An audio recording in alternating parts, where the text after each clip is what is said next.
नमस्कार, आदाब, सत श्री अकाल दोस्तों। मैं हूं अंचित शर्मा और आप सभी का रियासी अपडेट्स में स्वागत है। डीडीसी मेंबर केवल कृष्ण जी हमारे साथ हैं। डीडीसी जो कॉन्स्टिट्यूंसी है पौनी ए, वहां से ये जीते हुए हैं। आइए इनसे बातचीत करते हैं और कुछ वहां की जो समस्याएं हैं, मुख्य मुद्दे हैं उस पर इनसे बातचीत करते हैं। सर, स्वागत है आपका रियासी अपडेट। नमस्कार जी केवल जी, सवाल सबसे पहले पानी को लेकर रहेगा, क्योंकि आप जिस इलाके से आते हैं, जिस कॉन्स्टिट्यूंसी से आप जीत कर आए हैं, वहाँ पर पानी की कहीं ना कहीं कुछ इलाकों में बेहद समस्या है। और लगातार हर साल हम देखते हैं कि लोग गर्मियों के दिनों में खासकर प्रदर्शन करने को मजबूर हो जाते हैं। संकट जैसे इलाके भी हैं, यहाँ पर हालत काफ़ी चिंताजनक है। उस पर क्या कुछ अभी तक आपने किया है और आगे क्या आपकी तरफ से प्रयास किए जाए? देखिए, मेरी कॉन्स्टिट्यूंसी जो पौनी ये है, तो वहाँ पर 11 पंचायत मेरी कॉन्स्टिट्यूंसी के अंदर हैं। पानी की आपने कहा तो बहुत बढ़िया सवाल किया। तो इस पर हमारा फोकस था कि जो हमारी 11 पंचायतें हैं, अब जब गर्मी का टाइम आता तो हैंडपम्प जितने भी लगे होते हैं तो उनकी जो सतह है तो पानी नीचे चला जाता है।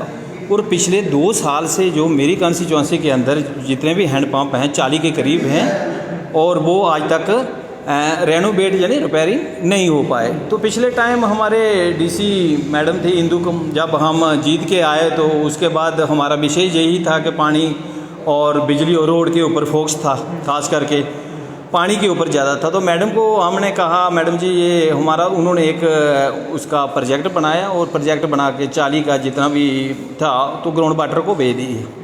उनके बाद उनकी ट्रांसफ़र होगी। ट्रांसफ़र होने के बाद वो फाइल जैसे थे वैसे पड़ी रही। उसके बाद अजय शर्मा जी आ गए। अजय शर्मा जी आए तो फिर दोबारा हमने वही 40 पंप का एस्टीमेट बनाया और दिया। उसके बाद उनकी भी ट्रांसफ़र होगी।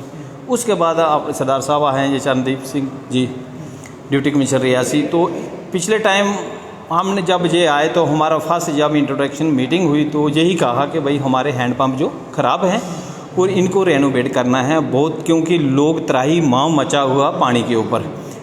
तो आज तक उन्होंने, जब पहली मीटिंग तो उन्होंने कहा कोई बात नहीं हम कर देंगे। जब दूसरी बार दोबारा मीटिंग हुई हमारी, जब कम्पैक्स जो हमारा बजट हुआ, तो तब मैंने कहा सर कि मैंने आपको 2-3 बार कॉल भी की, एक बार 2 रिसीव भी नहीं आपने की। तो उसके बाद आपको हैंडपम्प के लिए कहा था तो उसने कहा भाई हमारे पास इतने फंड्स नहीं हैं। तो हमने कहा कि आपके पास अगर फंड्स नहीं थे तो पहले बोल देते, हम लोगों को कह देते भाई हमारे पास फंड्स नहीं हैं।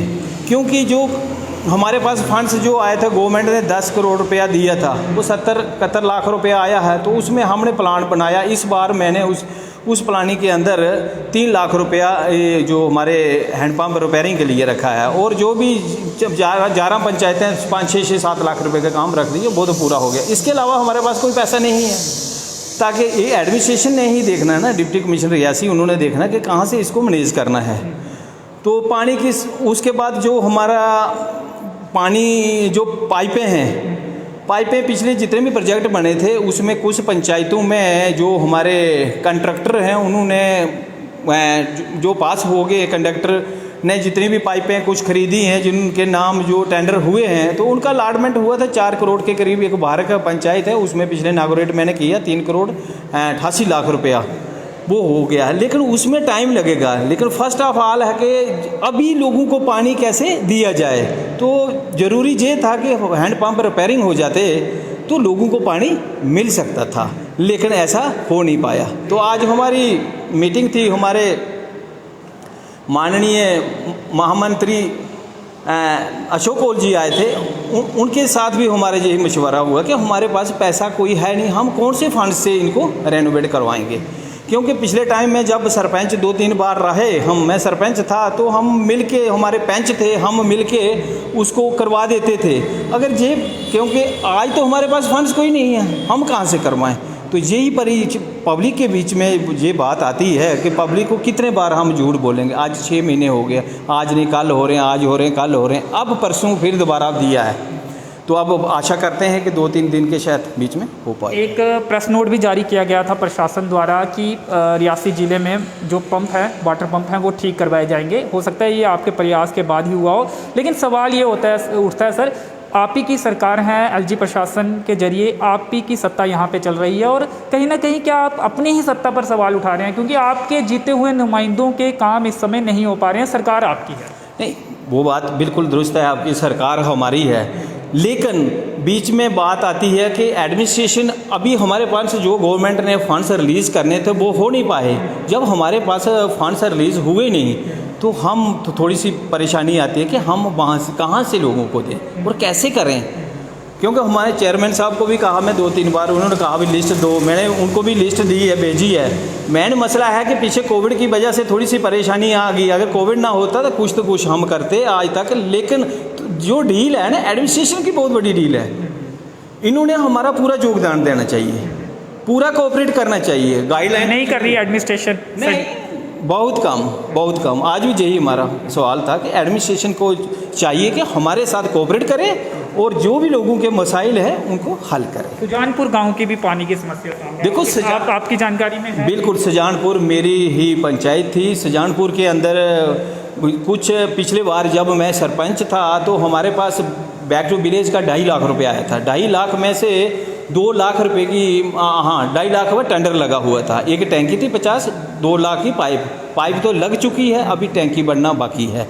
तो फिर सरपंच छोड़ के हम जब डीडीसी जीत गए फिर वहाँ का काम वहाँ ही पड़ा रहा। लेकिन एक चीज़ मैं बताना चाहूँ कि NHPC वालों से हमने कुछ पैसा लिया था, गुजारिश की थी, उन्होंने 1 करोड़ 23 लाख रुपया दिया, तो उसमें से 40 लाख रुपए का काम जो करवा दिया है। और कुरंग एरिए में जहाँ 70 साल का पानी नहीं था तो आज कुरंग में ये तो कभी किसी ने नहीं कहा, या मीडिया, मेरे सोशल मीडिया वाले जब बताए ना, हम आपका इंटरव्यू कर रहे हैं, आप उस चीज़ हाँ कभी मैं आपको बुलाऊंगा, आप आए कुरंग के अंदर, हमने 23 लाख रुपए की पाइप लगा दी, आज लोग वो पानी पी रहे हैं। लेकिन सुजानपुर और संगड़ की काफ़ी समस्या है और भी कुछ इलाकों की समस्या है, तो कहीं ना कहीं आप प्रशासन पर ये सवाल उठा रहे हैं कि आपकी बात को, यानी कि चुने हुए नुमाइंदों की बात को ही नहीं सुना जा रहा है। तो ऐसे में सवाल ये उठता है कि क्या आम लोगों की बात को सुना जाता होगा? देखिए, अब मैंने आज जो हमारे महामंत्री जम्मू से आए थे अशोक कौल जी, हमने उनको साफ कह दिया कि अगर नहीं सुनेंगे, हमारे पास और भी बहुत तरीके हैं मनाने के लिए, हम सुनेंगे। ये सुनेंगे नहीं, ये रात को भी सुनेंगे, दिन प्रशासन के खिलाफ प्रदर्शन पर नहीं, प्रदर्शन नहीं करेंगे, और भी बड़े तरीके होते हैं, ऐसी कोई बात तरीके बता दें और लोग भी उन आपसे नहीं बताएंगे। जब शुरू करेंगे तब आप सबको पता चल जाएगा। जी। पहले आप बातचीत कर रहे हैं, यानी कि आज जो बैठक भाजपा की हुई है उसमें भी आपने ये मुद्दा रखा है कि प्रशासन आपकी बात, मैंने अकेले में नहीं रखा, मेरे साथ जितने भी डीडीसी साथ लोग आए थे उनका सभी का यही था कि हम अनदेखी हो रही है, हमारे साथ अनदेखी हो रही है। तो उन्होंने कहा कि आप अगर जीते हुए नुमाइंदे हैं तो आपको देखना हो, आज के बाद हम खुद देखेंगे क्या करना है, कैसे करना है, ये आपको इस पता चल जाएगा। चलिए सर, क्या शिवखोड़ी में यात्रा किस तरह से अब चल रही है? क्या यात्रा आना बढ़ना शुरू हो गई है या अभी यात्रा कम ही है? देखो, शिवखोड़ी के अंदर यात्रु अभी 500 से लेकर 600-700 भी हो जाता, 800 अभी चल रही है। लेकिन थोड़ी सी परेशानी ये आ रही है शिवखोड़ी के अंदर, क्योंकि मेरे को लगता पिछले लास्ट ईयर में जब कोविड आया था तब किसी एडमिनिस्ट्रेशन ने वहाँ पर जाके नहीं देखा कि क्या हाल है उन लोगों का। तो इस बार जब गवर्नर साहब ने आके ऐलान किया कि घोड़ा पिट्ठू पालकी वाले को 2-2 हज़ार रुपया दिए जाए, तो इस बार उन्होंने इधर ही आके हमारे डिप्टी कमिश्नर रियासी और जो ईओ थे शर्मा साहब, इन्होंने घोड़े वालों को बुला के इधर 2-2 हज़ार का जो चेक दिया है इधर आके दिया, ना कि वो रनसू गए हैं। मुझे अफसोस इस चीज़ का, लोगों को कोई मदद नहीं मिली है जिनको व्यापार में घाटा पड़ा? नहीं, कुछ नहीं। इनका फ़र्ज बनता था कि अगर वहाँ से घोड़ा पिट्ठू अगर वो पालकी वाले चल रहे हैं, अगर सालाना उनको कम से कम 50 लाख या 1 करोड़ रुपया आता, लेकिन उन लोगों की खबर लेना बड़ा ज़रूरी था। लेकिन मुझे लगता नहीं आज तक कोई वहाँ पर इस कोविड के दौरान इस बार कोई गया होगा। क्या उम्मीद है कि वहाँ भी हम देख रहे हैं कि श्री माता वैष्णो देवी में यात्रा कहीं ना कहीं बढ़ती जा रही है, तो उम्मीद है कि वहाँ भी यात्रा बढ़ेगी? अब देखिए, यात्रा तो बढ़ेगी भोले शंकर, क्योंकि उनके चरणों में ज़्यादा कोई कैजुअलिटी हुई ही नहीं है। जितने भी लोग बीमार आए पॉजिटिव थे, अब सभी नेगेटिव हो चुके हैं। 1-2 आदमी को हमने खोया जो हमारे कार्यकर्ता थे भाजपा के, तो हमें बहुत अफसोस है कि वो हमारे बीच में नहीं रहे। तो अभी तकरीबन ठीक है। हम सभी जितने भी लाइव देख रहे होंगे उनसे यही गुजारिश करेंगे आप शिवखोड़ी में आएँ, बिल्कुल पीसफुल एरिया है, और भोले शंकर के चरणों से आएँ और भोले शंकर का आशीर्वाद लें। सड़कों की क्या हालत है? आपकी कॉन्स्टिट्यूएंसी की बात करूँगा, क्या हालत है और क्या भविष्य में जो सड़कें नहीं बनी हैं, कुछ प्लान आपकी तरफ से ये है? क्या जल्दी सड़कें बनने का चांस है वहाँ पे? लोगों को ऐसी उम्मीद दिलाएंगे आप? देखिए, पिछले गवर्नमेंट हमारी आई तो हमारे MLA और साबका मंत्री अजय नंदा जी रहे, तो उन्होंने प्लानिंग की। जब प्लानिंग की थी जितने भी रोड आए थे तो आगे उसके बाद हमने शुरू करवा दिया। 13 करोड़ रुपए का एक शुरू किया है इन्होंने कोटला से संगड़ अजय नंदा जी ने, और दूसरे जितने भी SDRF में रखे थे या PMGSY में रखे थे वो सभी रोड आगे हैं। मेरी कॉन्स्टिट्यूंसी के अंदर कम से कम आज जो पिछले प्रोजेक्ट बने थे नंदा साहब के दौरान, तो 1 करोड़ के काम तो चल रहे हैं अभी भी। माइनिंग के मुद्दे को लेकर काफ़ी लोग आवाज़ उठा रहे हैं कि माइनिंग ब्लॉक्स खुलने चाहिए। क्या वहाँ के लोगों को भी समस्याएं पेश आ रही हैं क्योंकि ब्लॉक्स बंद हैं और जो प्रधानमंत्री आवास योजना के मकान हैं या फिर और कुछ काम लोगों ने करवाने हैं, तो कहीं ना कहीं महंगे दामों पे जो रेत बजरी और पत्थर लोगों को मिल रहे हैं? देखिए, PMA के जो भी मकान थे आज तक हम नहीं बना पाए। क्यों नहीं?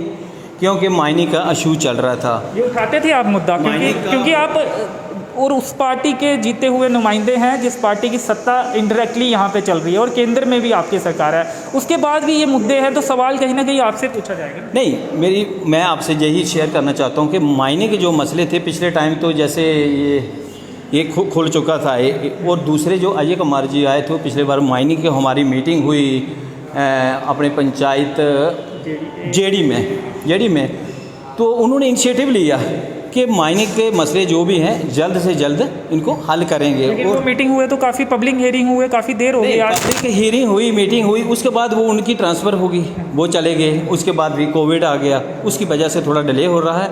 और हम कोशिश करेंगे कि डिस्ट्रिक्ट रियासी के अंदर जल्दी से जल्दी ये जो माइनिंग का मसला हल होगा। और हमें जितनी भी खड्डें थी हमने गुजारिश की है भारत के अंदर हैं जो उनको खोला जाए। और जो पंचायती राज एक्ट में आता है पंचायतों को फ़ायदा हो और पंचायतों को ही अलाट किया जाए ताकि पंचायतों को कुछ तो कुछ फ़ायदा हो और वो पंचायतें अपने बलबूते पर काम करें और बाकी वालों को भी थोड़ा सा, जो गरीब आदमी है जो अपना कोई मकान नहीं बना सकता, जिसको 50,000 या 20,000 की ज़रूरत है, वो उसको ज़रूरत पड़ने पर दे सकें। महंगाई लगातार बढ़ती जा रही है। प्रदर्शन भी कांग्रेस द्वारा रियासी में कुछ दिन पहले किया गया था। महंगाई पर क्या कहेंगे, क्योंकि कहीं ना कहीं जो बजट है लोगों का वो अब गड़बड़ा चुका है। मानेंगे आपकी सरकार रेट बढ़ाती जा रही है तमाम ज़रूरी सामानों? देखिए, महंगाई की बात आपने कही, महंगाई तो मुझे नहीं लगता कि महंगाई ज़्यादा है। क्यों? 2014 में कांग्रेस की सरकार थी तो तेल 70, पेट्रोल जो था 70 के करीब था और डीजल 60 से कम था। अब जो रेट है पिछले 7 सालों में किस कदर बढ़े हैं ये आप खुद अंदाज़ा लगाइए और ईमानदारी के साथ इसका जवाब चाहूँगा। देखो, रेट जो आपने कहा ना, महंगाई का मेन मसला था कि महंगाई बढ़ती कैसे नहीं। एक साल कोरोना बंद रहा पूरा, जो हमारे किसान थे, मज़दूर थे, सभी लोग तो अपने अपने घर आगे प्लान किया, अपने अपने घर पहुंच गए। जहाँ जितनी भी इंडस्ट्रीज़ हैं हमारे हिंदुस्तान के अंदर या छोटी मोटी, वहाँ पर काम काज करने वाले कम थे। और दूसरा नंबर, जो पाम बाहर से दूसरे देशों से आती थी, जो हिंदुस्तान में यूटिलाइज करते थे पाम, आज वो पाम उन्होंने उन देशों से बंद कर दी है। जो नेचुरल जो चीज़ है हमारे पास, जैसे सरसों का तेल है तो नेचुरल है, क्योंकि पाम अगर बाहर से हमने बंद कर दिया, अपने तेल के विषय में बात करूँगा, सरसों का तेल जब पाम उसमें डालेंगे नहीं तो जो नेचुरल तेल बनेगा तो एक्चुअली तो बहुत महंगा तो होगा। जब पाम हम मिलाएंगे, मिक्स करेंगे तो उनको सब्सिडी दीजिए। देखो, गरीब आदमी आज सरसों कौन उगाता है? किसान। फ़ायदा किसको हुआ? किसान को। आज गंदम कौन उगा रहा है? किसान। फ़ायदा किसको हुआ? किसान को। हम सब किसान हैं तो फ़ायदा तो आखिर किसान को हुआ है। लेकिन किसान तो बंदरों के आतंक से मारा जा रहा है। आपके एरिया में भी ऐसी जानकारियां मिलती हैं कि बंदरों का आतंक है। आपके जो कॉन्स्टिट्यूंसी है वहाँ भी ये समस्या है? अभी तक एग्रीकल्चर विभाग ने कुछ किया है इस पर, या फिर बंदर पकड़ने की कोई टीमें लाई गई हैं? कहीं ना कहीं आपकी भी जिम्मेवारी बनती है कि किसानों को थोड़ी राहत मिले। वो जो खून पसीने से जो मेहनत करता है, वो जो जब रिजल्ट मिलता है तो वो कहीं ना कहीं बंदरों के आतंक से बंदर जो, जहाँ पर मैं आपको ये थोड़ा सा शेयर करना चाहूँ, जिस एरिए में मैं ये भी सभी से कहूँगा, जब लाइव कोई देख रहे हैं, जितने भी लोग देख रहे हैं, बंदर का मसला हमारा शिवखोड़ी में, रनसू में ही मैं कहूँ और काफ़ी एरिया, तो वहाँ पर लमपुर जब आ गया तो बंदर भाग गए हैं। मैं आपको जब आप अभी आओगे देखोगे 2 ही आए हैं, 2 नहीं 4 हैं, तो बंदर उनको देख के भाग जाते हैं। अब भागकर आगे पीछे के एरिया में जाते हैं। आगे पीछे के एरिया की है तो कुछ एरिया के बीच में हमने जहाँ पर ज़्यादा बंदर थे उसमें दूसरे प्लांट हैं हमारे ऐसे वो लगा रहे हैं कि वो बंदर उसको खा नहीं पाते हैं। यानी कि समस्या के हल की तरफ कुछ कार्य पूरा ध्यान दे रहे हैं और आस्ता हम सॉल्व कर देंगे। चलिए आप चलते चलते क्या वादा करेंगे संगड़ और सुजानपुर के लोगों से, या फिर कुछ और जो ये पानी टाउन प्लानिंग की मसला। जी टाउन प्लानिंग टाउन प्लानिंग का आप कुछ कह रहे थे? टाउन मेरा शिवखोड़ी के अंदर मेन मसला तो टाउन प्लानिंग का है। टाउन प्लान में 2008 को कंस्ट्रक्शन में बैन लगा दिया ये था। वही प्लान की आप बात कर रहे हैं जिसको लेकर जब एक सरपंच वहाँ के बोल रहे तो विवाद भी हुआ था जिला विकास आयुक्त जो पूर्व है उनके बीच में। बिल्कुल हुआ था। देखो 2008 में एक आर्डर पास हुआ था कि कंस्ट्रक्शन रनसू के अंदर टाउन प्लानिंग की जाएगी, प्लानिंग प्रॉपर, उसके बाद परमिशन दी जाएगी और लोगों को मकान जो लोगों के हैं वो बनेंगे। लेकिन आज 2008 से आज 2020 है। आप कहते हैं ना, मैं बोला नकल एजेंसी हो ये एडमिनिस्ट्रेशन की और प्लस जो टाउन प्लानिंग है। देखो एक्ट फॉल कहता कि एक्ट 24 लास्ट 24 मंथ 2 साल के अंदर जो टाउन प्लानिंग पूरी करके उसको परमिशन दी जाती है, लेकिन आज तक हो नहीं पाई। पिछले टाइम हमारे नंदा जी थे, नंदा साहब ने प्रयास किया और जब इन्होंने फाइल जहाँ से एक फाइल बुला के टाउन प्लानिंग वालों को बुलाया और रनसू में हमारी बैठक भी हुई। बैठक होने के बावजूद फर्स्ट ऑल ये था कि उनको पता ही नहीं था टाउन प्लानिंग वालों को कौन सी फाइल है, क्या एक्ट 33 एक्ट जो टाउन प्लानिंग एक्ट है क्या रनसू में फॉल करता भी है नहीं करता है। तो ऐसे ही रहे, जो आया 2 साल निकाले और चला गया। मेन मसला है कि एडमिनिस्ट्रेशन की बनता, उनका फ़र्ज बनता था कि लोगों के बीच में जाके प्लानिंग की जाए। पैडी एरिया है और जितना लोगों की एग्रीकल्चर लैंड है, ज़्यादातर एग्रीकल्चर लैंड है, जो लोग चाहते थे वहाँ पर बैठ के प्लानिंग की जाती थी। लेकिन इन्होंने अपने ऑफिस में प्लानिंग की और एक एक्ट बना दिया कि वहाँ पर कंस्ट्रक्शन कोई नहीं करता। आज एक वॉशरूम नहीं बना सकता कोई। पीएमए के बहुत से मकान हैं, बाथरूम दिए हैं बनाने के लिए, आज कोई वहाँ पर बाथरूम नहीं। आज 2021 चला गया, आज तक कुछ नहीं हुआ। लेकिन सर ये इम्पॉर्टेंट मुद्दा है वहाँ का, काफ़ी सालों से इस पर बात हो रही है। लेकिन सवाल यही है ना, सांसद आपके हैं, पूर्व मंत्री और विधायक जो है वो आपके रहे हैं, एलजी के जरिए सत्ता आपकी है, आपको भी भाजपा के प्रतिनिधि आप रहे हैं और कैंडिडेट आप रहे हैं, आपको जिताया, आप डीडीसी मेंबर हैं और पोनी के भी वही हैं और यहाँ पे सत्ता भी आपकी है, तमाम सत्ताएं आपकी हैं। इसके बावजूद भी ये तमाम मसले हैं, तो सवाल किससे पूछें हम? सवाल आप ही से पूछा जाएगा ना, सरकार आपकी है, जवाब आप ही को देना होगा। देखो सरकार हमारी है, जवाब हमने देना है। आपकी सरकार सही से काम नहीं कर पा रही, प्रशासन सही से, सरकार बहुत अच्छे काम कर रही है, लेकिन जो ब्यूरोक्रेट लोग हैं ना वो काम ठीक नहीं कर रहे हैं। उसे कौन चलाएगा? जिम्मेवारी तो आप ही की है ना। जिम्मेवारी तो अभी 6 महीने से आई है, आगे देखो होता है क्या, वेट करो 2 महीने और देखेंगे। 7 सालों से आप केंद्र में हैं और केंद्र के जरिए एलजी राज यहाँ पे चल रहा है, पहले गवर्नर रूल था, तो वो क्यों नहीं करवा पा रही? आप बड़े नेताओं से बात नहीं करते या आपकी सुनते नहीं? बड़े नेता से भी बात हमने की है, जहाँ से फाइल सेक्रेटरीट में पड़ी थी, सेक्रेटरीट से अब निकाल के हमने चीफ टाउन प्लानर के ऑफिस पड़ी है। तो हम कोशिश करेंगे कि ब्यूरोक्रेट लोगों ने ही दबा के रखी। हमने तो बहुत बार प्रयास किया है, लेकिन पिछले टाइम सरकार 2 साल रही हमारी, 2 साल के बाद सरकार चली गई, उसके बाद इलेक्शन चले गई, उसके बाद हम सरपंच रहे, यानी इलेक्शन हुई, सरपंच की हुई। तो अब हमारी 6 महीने के बीच में थोड़ी सी समस्या आ गई, कोविड आ गया, जो वो अब हम प्रयास कर रहे हैं, देखते हैं अगर 1-2 महीने के बीच में होगा, नहीं होगा तो हम उसको टाउन प्लान को नहीं मानेंगे। जी हम अपने विश्वास से कह रहे हैं कि हम अब उस टाउन प्लान अगर वो फाइनल नहीं करते, अब लोगों के बाथरूम भी बनेंगे और पीएमए के मकान भी बनेंगे। कैसे बनेंगे? लोग हमारे यूनाइट हैं, इकट्ठे हैं, वो कहते हैं हम 10,000 लोग इकट्ठे होंगे। ये कोविड की वजह से एसओपी का हम ध्यान रख रहे हैं, नहीं आज तक हमने ये पूरा सब सिस्टम कर देना था। क्योंकि कब तक हम वेट करते रहेंगे उनका, कब तक ब्यूरोक्रेट का, कब तक करेंगे इनका टाउन प्लानों का कि टाउन प्लानिंग हो जाए, उसके बाद वहाँ पर मकान बने, उनके लोगों के मकान बने, फिर लोगों के वॉशरूम।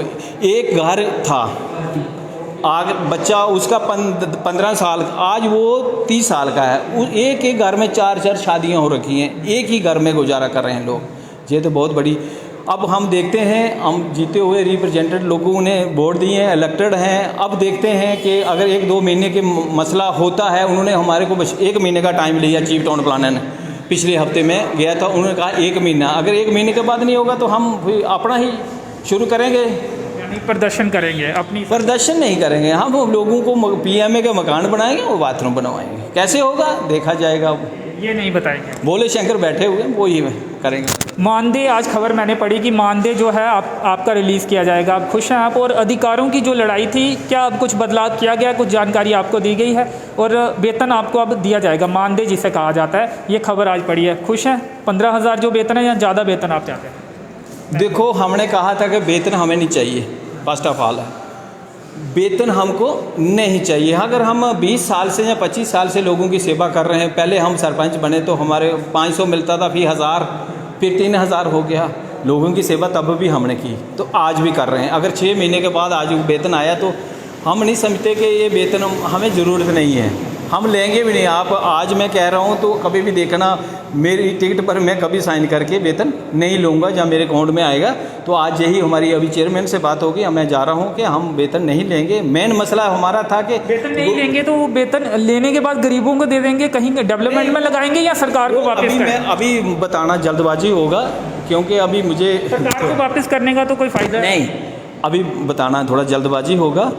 आगे बाद में बताएंगे कि क्या करना है। हमारी आज अभी जा रहे हैं मीटिंग करेंगे, मीटिंग के बाद बताएंगे आगे का। आपने पूछा क्या, लेकिन उन्होंने हमारे को जब गवर्नमेंट ने, क्योंकि ये जेडीए का मसला था, जेडीए बनाती है जो हमारा प्रोटोकॉल होता है, ये बनाया था रूरल डिपार्टमेंट ने, ठीक है। तो उसमें जो पैटर्न इन्होंने सेम कर दिया था, जैसे बीडीसी डीडीसी इनको आपस में लड़ाने की कोशिश की। ब्यूरोक्रेट लोग थे, यही आप करते हैं क्या कर, यही तो किया उन्होंने। किसी ने पढ़ा नहीं, हमने नहीं पढ़ा। एलजी के पास कौन सा टाइम था कि वो उसको पढ़ेंगे क्या क्या कर रहे हैं, उन्होंने कर दिया। तो जैसे जिन्होंने बीडीसी और डीडीसी को लड़ाने की कोशिश की कि सेम उनका कैडर बना दिया। तो हम गुजारिश आज की है कि इसको थोड़ा सा नीचे ऊपर होना चाहिए। क्यों हमारे सभी, अगर हमारा ऊपर डीडीसी मेंबर होने चाहिए? नहीं, मेन मसला वो नहीं है, जो भी हो, क्योंकि हमारा 3 टायर सिस्टम है। पंचायती राज एसोसिएशन को हमने मजबूत करना, ना कि कमज़ोर करना। जम्मू कश्मीर के बाद अगर 73 अपॉइंटमेंट अगर उसको लागू करना, 3 टायर सिस्टम है, तीसरा टायर अगर लगा दिया है, लेकिन हमने उसको मजबूत करना, ना कि उसको कमज़ोर करना है। तो क्या चाहते हैं आप? बीडीसी आपके अधिकार उनके कम रहें? आपसे सीधे बताइए ना कि बीडीसी के अधिकार आप डीडीसी मेंबर से कम चाहते हैं और आपके अधिकार ज़्यादा? नहीं, कम चाहने की बात नहीं है। कौंसिल ही वैसी बनी, पंचायती बना पंचायती राज, सरपंच बने पंचायत बनी, उसके बाद ब्लॉक कौंसिल बनी, तो उसके बाद डिस्ट्रिक्ट की कौंसिल बनी। तो एक्चुअली ये बनता है कि ब्लॉक के ऊपर डिस्ट्रिक्ट ही आता है ना, इसमें फ़र्क तो होना चाहिए। बीडीसी और डीडीसी तो फ़र्क होना चाहिए।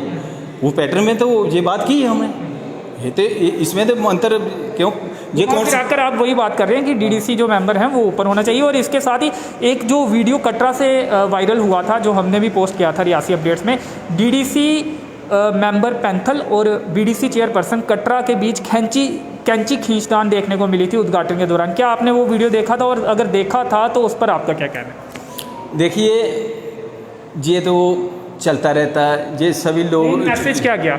नहीं, मैसेज जो गलत है वो गलती है। अगर डिस्ट्रिक्ट की कौंसिल है तो अधिकार डिस्ट्रिक्ट की कौंसिल को ही होना चाहिए।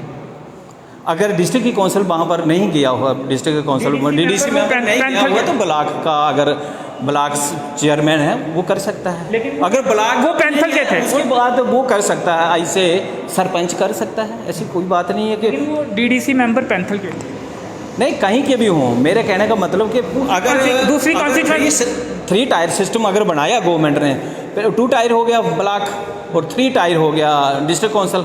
यानी कि आप पौनी कॉन्स्टिट्यूएंसी में जाकर बीडीसी चेयरपर्सन नहीं करेगा, आप करेंगे, ये आप कह रहे हैं? वो भी हम साथ में, अगर सरपंच होंगे वो भी साथ होंगे, बीडीसी भी साथ होगी।